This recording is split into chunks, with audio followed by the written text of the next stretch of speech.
25,700 পদ, প্রায় 26,000 চাকরি বাতিল হলো এসএসসি। এই বাতিলের সমস্ত দায়ভার রাজ্য সরকারকে নিতে হবে, এসএসসিকে নিতে হবে, পর্ষদকে নিতে হবে। কারণ মামলা তো আর একদিন থেকে হয়নি, হঠাৎ হয়ে যায়নি।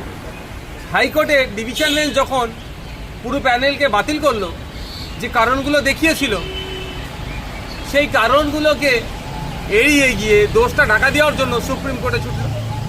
অবশেষে সুপ্রিম কোর্ট পুরো প্যানেলকে বাতিল করে দিল।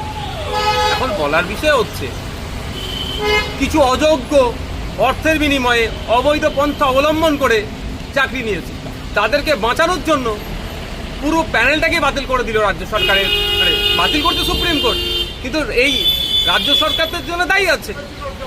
যদি স্যাগ্রিগেশন করে দিত, যদি পৃথকীকরণ করে দিত ঠিকঠাক করে, কারণ রাজ্য সরকার তথ্য এক দিচ্ছে, এসএসসি তথ্য অন্য এক দিচ্ছে, আবার পর্ষদ তথ্য আলাদা দিচ্ছে কতজনকে অবৈধভাবে নিয়োগ হয়েছে, আবার সিবিআই খুঁজে বার করেছে সে তথ্যটা আলাদা।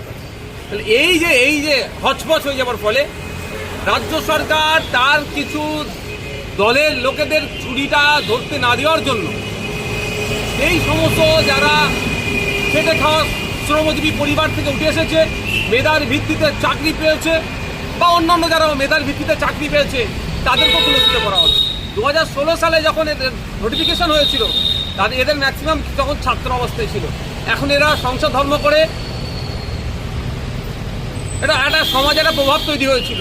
কিন্তু দুর্ভাগ্যের বিষয়, রাজ্য প্রশাসন, কিছু তৃণমূল কংগ্রেস পরিচালিত সরকার কিছু চোরকে বাঁচানোর জন্য ভালো মানুষগুলোকেও, যারা বৈধ পন্থা অবলম্বন করে চাকরি পেয়েছে, তাদেরকেও সন্দেহের চোখে ফেলে দিল।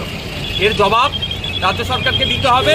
আমি বলবো, যারা যোগ্য প্রার্থী ছিলেন তাদের রাজ্য সরকারকে আপনারা জবাবদিহি করুন গণতান্ত্রিক পন্থাতে।